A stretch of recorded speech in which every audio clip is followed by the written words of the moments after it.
I pretty much gave up on myself. But then there was this one time where I looked at my son and I said, I gotta do better. I gotta be someone for you.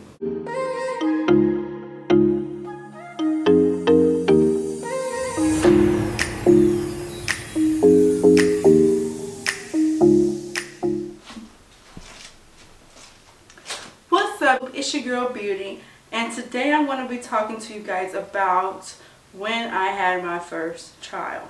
So, I was 16 and pregnant. I had my first son at 16. I was in high school my senior year, and it was, let me tell you, it was not easy at all. So I wanted to get on here and just talk to you guys about it, because I'm sure there's other, young girls like when I was that are going through the process, that have been through the process and didn't or don't know how to cope with it, or how to move on, or how to just get through it. Because I know being young and pregnant isn't the best idea, and it's hard. You might not have any help, you might not have a good support system, you might not be with the baby daddy anymore, or he may just be but everybody has a different story. So I was pregnant my senior year. It kind of was a lot. I almost dropped out. Well, yeah, I kind of almost did. I kind of lost track. It was hard because I had my baby. I got pregnant at 16, had my baby at 17. I was kind of at the end of the year. That makes it 10 times worse, because I was at the end of the year, had my baby at the end of the year. And what made me so upset about the whole thing is because I got accepted into this program, this nursing program, and I couldn't even do it because I got pregnant. And I talked to the teacher, told her I wanted to do it, and I can do it, but she was like, no, you're going to do it this time. I don't really want to risk that because you might not be able to be there. And so she just put my spot. And let me tell you guys, it took a lot to get me into that program. It took a lot of essays. It took me a lot of, speaking in front of people. It took time. And to get accepted into a program like that, to do pretty much LPN, RN stuff, it was very devastating. And I had to drop it. Well, they dropped it for me. And what's cool about my school is that they have a 6 weeks homeschooling teacher. She'll come to your home. She'll go over your assignments with you, and she'll help you with it. But the thing is, it was an old ass lady. She didn't know what she was doing. Okay, let me rephrase that. She was an elderly lady, and she didn't know what she was doing, what she was talking about. I'm very smart. I'm gonna give myself that. I'm very smart, and so when I was asking her for help about some stuff, I think it was history or something like that, and she would give me the wrong answer. I'm like, what? I need a new homeschooling teacher, but she was the only one person. So pretty much my last year, I almost dropped out. I didn't do my work. And my school has a senior project, which means that you have to speak in front of somebody. You got to write a 12-page essay or some shit like that over a topic. My topic was abortion or whatever. What else? To write that. Then you have to do community service hours at a location of whatever topic that you chose. So if you was doing abortions, then you would go to an abortion clinic and do your community service. Or if you were doing your research on a police officer, then what they would have you do is go to a police station that will allow you to, ride in the back seat of one or the front seat, whatever, to see how a day as a policeman will be. So you can be in the police car and some shit happens and now you gotta ride out. Or if you had to go to, if you wanted to be a firefighter or whatever, you will go through that day with that person, the whole day, to see how it is with them, how is it working as a firefighter, policeman, or a nurse, or whatever that you choose to do. So that was a great thing about that. So what I'm trying to tell y'all is, I guess I got lucky because I didn't have to do the whole community service part. I didn't have to do that. what I had to do, I did have to write my essay. That was exhausting, but I liked the topic, so I was like, you know, quick to write. I didn't have to do the community service, which I've already said. I really didn't have to. I didn't have to speak in front of the people. All I did was write the essay, because I was in the process of moving and had a baby. It was just a lot. So I just had to, you know, whatever. And I started being like, should I do this? You know, I started having those second thoughts, like, I'm gonna give up, you know. And then when I had my son, and just went, because it's like, I can't sleep. I gotta be up all night, get the baby, make sure baby wake up every 2 hours. My baby daddy, he was there. I give him that. Yeah, he was helping me, but it was still like, you know, I gotta get up every 2-3 hours. The baby was like switching or whatever, and I had schoolwork. I was flooded with schoolwork. And like my class, they would give me assignments that I've already done. So they was pretty much just giving me shit to do. Even though I've already done it, they were still giving me something. Like, really? What's the point of that? So it goes to show that teachers don't care. No, they do. But I would do stuff and do it, and I'm just like, I don't know. I pretty much gave up on myself. But then there was this one time where I looked at my son and I said, I gotta do better. I gotta be someone for you. You know, I have to believe in myself, and I have to, you know, I have to, you know, be better than, you know, how I have to be better for my kids than I had, you know. Like, I didn't have a dad, so that makes it a lot worse. My mom was my mom, but I mean, we weren't close, but you know, my mom. But I just always wanted to give my kids a better life than what I had, and I'll still to this day, I do that. So I say kids because I do have a daughter. That was like a year after. But I ended up graduating high school, got my diploma, walked the stage, everything. Like, it was that moment where I said, my son, I need to do what I need to do for you. I need to be that iron. I need to do this, because you are going to have that life that I didn't have. You are going to get whatever you want. He already gets whatever he wants, I'm just saying, but you're going to get whatever you want. You're going to do what you want. You're going to get the best car one day, hopefully. You're just going to have the best life that I didn't have, you know. I just want that for my kids to have what I didn't have. And so that really got to me, you know. I started praying about it and everything. You know, one day I just woke up and was like, gotta finish this work, gotta do it. So did my work, graduated, walked that stage. You know, I was happy as baby because I know that I earned that. Because within that whole process, you know, I got into my mother and about the whole situation, and I had to leave Texas and come where I'm at now. And, you know, having a baby, moving, it was just very exhausting. And I pretty much, because I'm missing out a whole chunk of everything. I forgot to tell y'all. So in part of that situation, the reason why I kind of did not graduate, I did graduate, but why I almost dropped out was because during that whole process, my senior year, I think it was, let me think about this. I think it was my end of my year, or was it?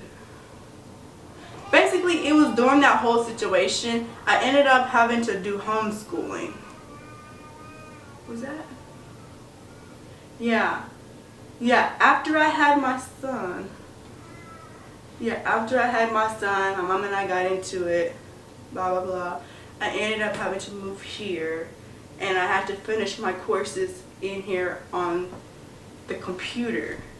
So yeah, the first half of my school year was normal, like a regular high schooler or whatever. Then it got to the end of the school year, and it kind of just went downhill. And so I had a baby, great, kudos. Had to move here to finish school. It was a lot. I had to do reading, essays. It's all they give you was like everything they give you was essays. Reading, English, history, math, blah blah blah, all kinds of shit. And I'm just like, oh my gosh. But I ended up finishing it. But I ended up having to move here because my mom got into it. That's a whole nother story, a whole nother video. And moved. So I stayed here. And then, yeah, ended up graduating and everything. So basically what I'm trying to say is, even if you are 16 and pregnant, 15 and pregnant, even 13 and pregnant, it's going to be okay. You may not have the support system, or you may not have that or this, but there's always resources out there. There's always someone that can help you. There's always something. And if you need help, just, reach out to someone. It doesn't matter anything, because at 13 you might not know everything that you need to do. You might not know everything that you need to know to be a parent, and that's fine. That's okay. I don't know everything. I'm still learning to this day. I have a almost 3-year-old and almost 1-year-old, so I'm still learning. I took my son to the park today, and he did not want to leave that park. I had to literally run up the slide. Well, not run up the slide, but run to the slide. And he went down the slide. I had to go down the slide. It was just kids, just 2-year-olds, man. But I basically wanted just to tell you guys that it's going to be okay. Don't lose focus. If you are in school, please, please, please continue your school. Keep pushing, no matter how hard it is, no matter how bad you feel like you just have to give up. You just feel like you can't do this anymore. You're tired. You can't do this. Or even if you're working too, I know it's very exhausting, because I've done it, and it's just, you want to give up. My daughter, excuse her, but you want to give up, and you don't need to do that. I'm here to tell you, if you give up, like I almost did, I don't know where I would be to this day. So, being 16 and pregnant is definitely hard. It's really hard. And there's times where you want to give up and you don't feel like you're good enough and everything else, but it's going to get better. You just need to make sure that you go through school and that you don't give up, because your kids are looking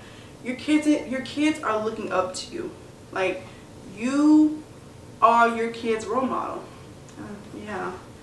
And like, in order for your kids to be successful, you need to be successful. You need to show your kids that you're working, you're going to school, you're a young mama, you're a young dad, or even.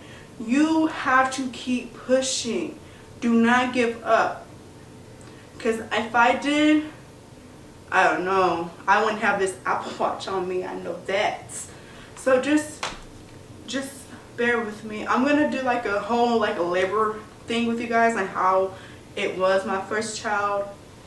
I'm gonna do that my next video, so y'all can see how it was giving birth the first time, because that shit hurt. I'm gonna be real with y'all, that shit hurt. But yeah, 16 and pregnant was a hard one for me.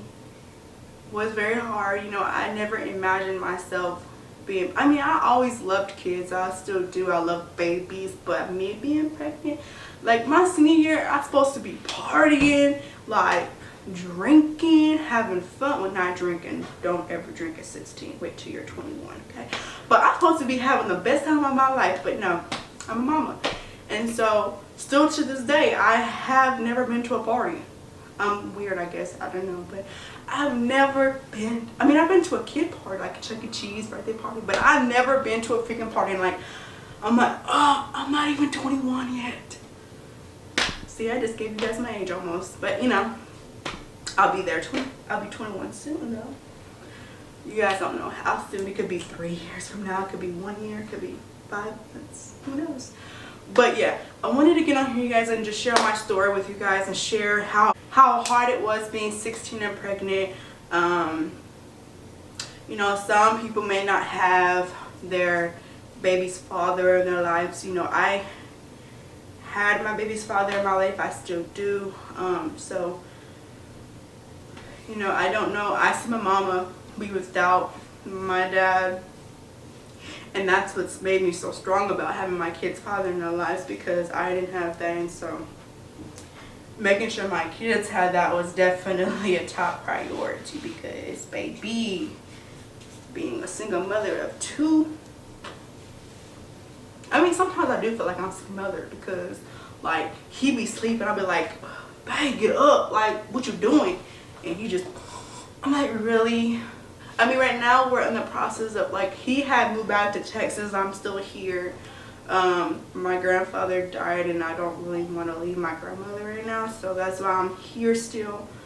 And I'm also doing externship, you guys know, because I dropped my video. If you haven't seen it, make sure you click above or in the description box, or even look up Little Miss Beauty, type it in or whatever, and look at the video. But yeah, that's another reason I moved to Texas. I moved here, Oklahoma, to do school. But yeah, I lived in Texas my whole life. But yeah, being 16 and pregnant has taught me a lot, has made me stronger, has made me become this woman that I am today. And being 16 and pregnant has made me like think about other things, like bigger things. Like I used to think of smaller things. Now I'm thinking about future goals. Like I'm trying to get me a G-Wagon. I'm trying to get me some big shit. I want a big ass house. I want this. I want my kids to be there with me. I want my kids to have a car. I want them to have a savings. I want them to have the world. And I know that starts with me being successful, me. And y'all have to watch my videos. And y'all gotta let me know what y'all want to see, because baby, I don't be knowing everything. I don't. But yeah. So just wanted to get on here and tell y'all quickly about how I was pregnant at 16. It wasn't easy, but I made it. So if you don't take anything from this story, make sure you take the fact that it's going to be okay. You may not have anybody, but just, you know, don't feel bad about reaching out to people and, you know, just asking, because you never know what somebody may say. Somebody might surprise you and, you know, be there for you. But just don't give up on school. You know, that's really top priority with me. Do not give up on school, no matter how hard it get. I know you're probably maybe working, going to school, pregnant, maybe having the baby soon. Don't give up. Don't have the baby and don't go back to school. Like, I know, because I was there, that once you have the baby and the 6 weeks is up, you're like, I don't want to leave my baby. I can't leave my baby. But whoever your baby's with, if you trust them, you're going to be good. I know how it was the first, 4 weeks. I was like crying. I was just worried about my baby all day. I would text, what's Kingston doing? What's he doing? What's she doing? Oops. What's Kingston doing? Has he ate? Has he had a diaper? Have you gave him a bath? Is he okay? Because he had really bad jaundice. That's a whole nother topic. Ugh. That's a whole nother topic. But he had jaundice really bad, so he had to be in the hospital for a couple of days. But I can tell y'all about that story if you guys want to know. Let me know in the comments below, and I'll let you guys know if you want to hear about that jaundice story, because I have quite a lot to say about that. My daughter had it too, but my son was worse. But yeah, just wanted to share with you guys, you know, my story about being 16 and pregnant. If you have any questions or suggestions, let me know in the comments down below, and I will get to it. I'm always reading you guys' comments. Don't give up. Keep your faith. Keep pushing. Do that reading. Do that math. Do that history. Do that reading. Do that math. Do that history. Do your exams. Do your tests. Study, study, study. Don't give up. Okay? Okay? Okay? Period. Oh. But yeah, don't give up. Keep your faith. Keep pushing. Don't give up. Keep your faith and work it. And work it. I don't know what I'm doing, y'all, but yes. So that's all for this video. I hope y'all enjoyed this video. If you did, go ahead and give me a thumbs up. Subscribe to my channel. Hit them bell buttons and stay tuned for my next video. And without further ado, I will see you in my next upload.